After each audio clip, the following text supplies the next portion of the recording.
حضرت عبداللہ بن عباس رضی اللہ تعالی عنہ سے روایت ہے کہ نبی کریم صلی اللہ علیہ وآلہ وسلم نے فرمایا،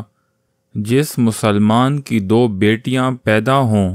اور جب تک وہ اس کے ساتھ رہیں وہ ان کے ساتھ حسن سلوک سے پیش آتا رہے تو وہ ان کے سبب جنت میں داخل ہو جائے گا۔ حضرت ابو درداء رضی اللہ تعالی عنہ بیان کرتے ہیں کہ نبی کریم صلی اللہ علیہ وآلہ وسلم نے فرمایا، بے شک اللہ تعالی نے بیماری اور اس کی شفا دونوں چیزیں نازل کی ہیں، اس لیے تم علاج کیا کرو،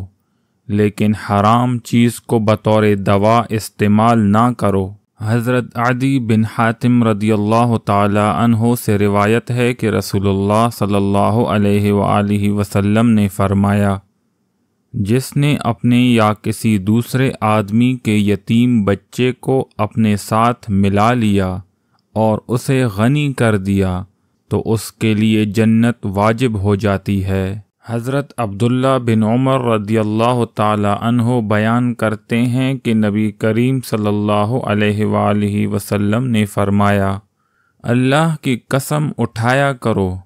اسے پورا کیا کرو اور سچ بولا کرو، کیونکہ اللہ تعالی غیر کی قسم اٹھانے کو ناپسند کرتا ہے۔ حضرت عبداللہ بن عمر رضی اللہ تعالی عنہ کہتے ہیں کہ میں نے رسول اللہ صلی اللہ علیہ وآلہ وسلم سے سنا،